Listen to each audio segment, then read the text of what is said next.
All right, welcome back to the taxes unit. Here we're going to look at, what I call it graphically speaking. Here we're going to look at the effect of taxes on the supply and demand graph. So let's pick a market and then draw the market in equilibrium, and then let's add a tax to that. So let me enlarge this a little bit. It's easier to work with. We're going to label our axes, right? Here's price and here's quantity. Let's look at the market for bikes. And there's some demand for bikes. It's downward sloping. There's some supply of bikes. Right? We know from the law of supply that's upward sloping. And then there's some equilibrium in the market for bikes with an equilibrium quantity and an equilibrium price. That's what I drew in first. There is your market for bikes. Now, before we go any farther, let's identify the areas of consumer and producer surplus. So, consumers, right, who were willing to pay these amounts, right, then this is the maximum willingness to pay of consumers, and if they get to buy bikes at this price, right, then they're made better off by this whole difference in between, and so we have that area of consumer surplus. And producers, some of whom would have sold bikes at a much lower price, others would not sell bikes, right, until the price rose, but they all get to charge this price, and so everything above the supply curve below the equilibrium price, right, that represents producer surplus. So consumer surplus under the demand curve down to the equilibrium price, producer surplus above the supply curve up to the equilibrium price. Now, what color should we use to shift this? Let's go back to blue. Let's say that we're going to impose a tax on bikes. And let's say that we're going to impose the tax on the consumers. So let's say we're going to impose a $20 tax on consumers of bikes. So every time you buy a bike, right, so you pay a certain amount for the bike, and then you have to pay an additional $20 in this special bike tax. So I don't know, what's the equilibrium price over here? To start with, let's call it $200. $200, let's call that the equilibrium price for bikes, and we're going to add a $20 tax on top of that. Now, how do we show that in the graph? So does the $20 tax change the maximum willingness to pay, the marginal benefit of the bike to the consumer? So if there was if Bob, originally was willing to pay $400 for a bike, and somebody else was willing to pay $300, and somebody else would have paid $350 and $325 and $375, and down here's $225, right? And there's somebody else over here who's only willing to pay $50 for a bike. Does this person down here, does he get a bike? He or she? No. They don't buy a bike because the equilibrium price is $200, right? So anybody on the demand curve down here doesn't get the bike, but people, everybody up here, they get consumer surplus because they were willing to pay higher amounts. Now they don't have to. Does somehow adding the tax, does it somehow now, do we say, oh, all of a sudden I'm willing to pay more for a bike? A bike is now worth, instead of $300 to me, it's now worth $320? Well, no, like that. The overall marginal benefit of the bike to the person is still the same.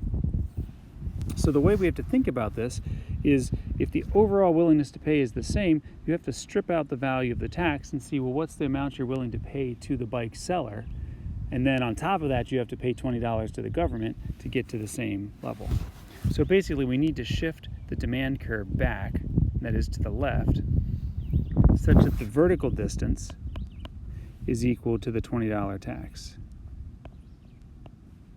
Right? So this distance right here, let me enlarge it so I can do it a little more neatly.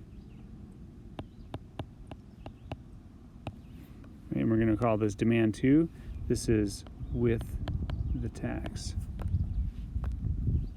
So when you impose a $20 tax on consumers, you can think of that effectively as a leftward shift in the demand curve, such that the vertical distance is $20. Notice we measured the tax vertically. Why? Because price is measured vertically.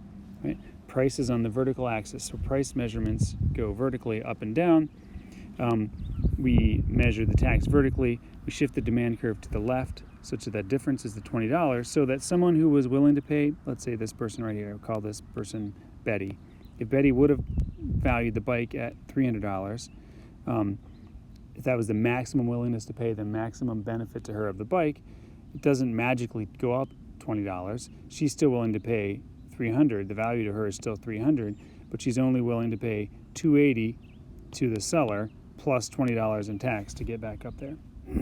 So we think of the demand curve as shifting to the left by that vertical $20. Now, what happens then in the marketplace? Well, there's a new equilibrium. Okay, we'll call this E2, and that corresponds to, not surprisingly, a smaller number of bikes being sold, and those bikes being sold at a higher price. Right, ultimately. And let me be clear.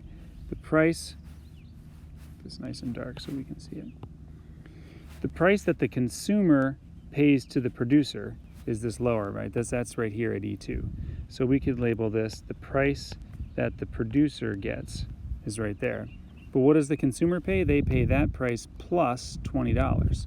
So the price that the consumer has to pay out of pocket is up here. So the price the consumer pays is more than $200. The price the producer gets is less than $200. That difference, right, this vertical distance right here, that's the $20 in tax. Does everybody see what happened there? New equilibrium, that corresponds to the price the producers get paid for the bike, but the consumers pay that plus $20, so they end up paying more than they did before. And that rectangle right there, right, so how many bikes are sold now? Q2, right? Fewer bikes than there were before. So fewer bikes are sold than before. There's a decrease in the quantity sold, but on each of those bikes, the government collects a tax of $20. So the government collects these $20 on these Q2 bikes. And so the revenue to the government is this box right here. So I'm going to put some green slashes in, right? This green cross-hatched box right there, that represents tax revenue to the government. Write that in a little darker green so you can read it better. Tax revenue to the government is right there. And where does that come from? Well, part of it comes out of consumer surplus, right? Because consumer surplus is the maximum they were willing to pay down to what they actually paid out of pocket. So consumer surplus is now smaller than it was before, right? It used to go all the way down here to E. Now it only goes down to P sub C. And what about the producers? Producer surplus is smaller as well, right? Producer surplus used to go all the way up here to P sub E, the equilibrium price of $200. Now it stops here at the price the producer gets. So producer surplus goes up to this line, not all the way up to P sub E. So, a couple things to keep in mind here. One, who bears the legal incidence of this tax? Well, the legal incidence, remember, is the party on whom you levy the tax. Who has to pay the tax up front? That is the consumer. So the consumer bears the legal incidence. But who bears the economic incidence? Who is made worse off? Well, it's not just one party, right? It's both of them. The consumer is made worse off because they have to pay more for bikes than they used to. They used to pay the equilibrium price, now they have to pay this higher P sub C. But the producers are made worse off as well because they used to get $200 for a bike and now they get something less. Right? They get something less than $200. So both of them bear some of the burden of the tax. The other way that you can see that is by looking at the tax revenue box, this rectangle that's cross-hatched in green, and say, well, where does it come from? Well, part of it is carved out of what used to be producer surplus. Right? Part of this cross-hatched green box, this part down here, that used to be part of producer surplus. But then another part of it, right, this top sort of half of the rectangle, that used to be consumer surplus, and now it's tax revenue. So the economic incidence falls on both the producers and the consumers because they both bear some of the burden. You can see their prices change and their surplus goes down and it's transferred to the government in the form of tax revenue. So legal incidence is on the consumers. In this case, the economic incidence is actually split between the consumers and the producers. They both bear some of the burden. They both lose surplus. One last but important point. Does the government pick up, in the form of tax revenue, all of the surplus lost by consumers and producers? So look carefully at the graph. Does the government pick up, in the form of tax revenue, all of the lost surplus from consumers and producers? No, they don't, right? Because look at this section out here. Out here to the right of the tax revenue box, but to the left of the initial equilibrium, there are some areas that were consumer and producer surplus. So consumer surplus used to include this rectangle right here. And producer surplus used to include the rectangle right below it. So that those two put together make this larger rectangle. And that represents lost consumer and producer surplus that does not become tax revenue. And from the economist's perspective, that's the worst part. That we refer to as the DWL, or, let me write it up here so it's a little neater. I'll blow it up. The deadweight loss of taxation. That's an A there. The deadweight loss of taxation. DWL, that's that triangle there that it's sort of ominous because I marked it all in black. I did that on purpose because economists do not like deadweight loss. There's a transfer from the consumers to the government in the form of tax revenue. There's a transfer from producers to the government in the form of tax revenue. So consumer surplus goes down, producer surplus goes down, but a big chunk of that is picked up by the government in the form of revenue. And so that's just a transfer. That benefit still exists, it just gets transferred to another party.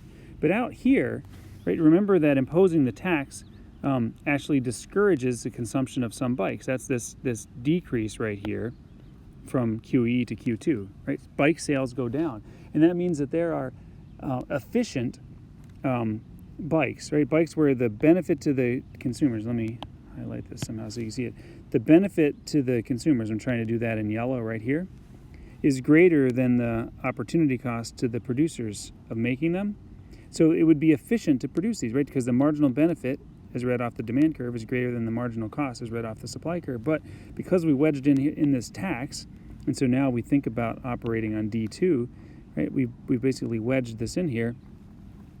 Now, the potential gains from trade, the difference between the marginal benefit to the consumer and the marginal cost to the producer is not big enough to pay the tax. Right? It's not so large that you can strip the $20 tax out of it. So those bikes are not sold, and society is basically made worse off because of that. They're made poorer because there are potential gains from trade that aren't realized. That is the deadweight loss of taxation. So that's one of the other effects of the tax. So there is your first example. We're going to work several examples of the tax here, but that's the first one. It's a tax on the consumer.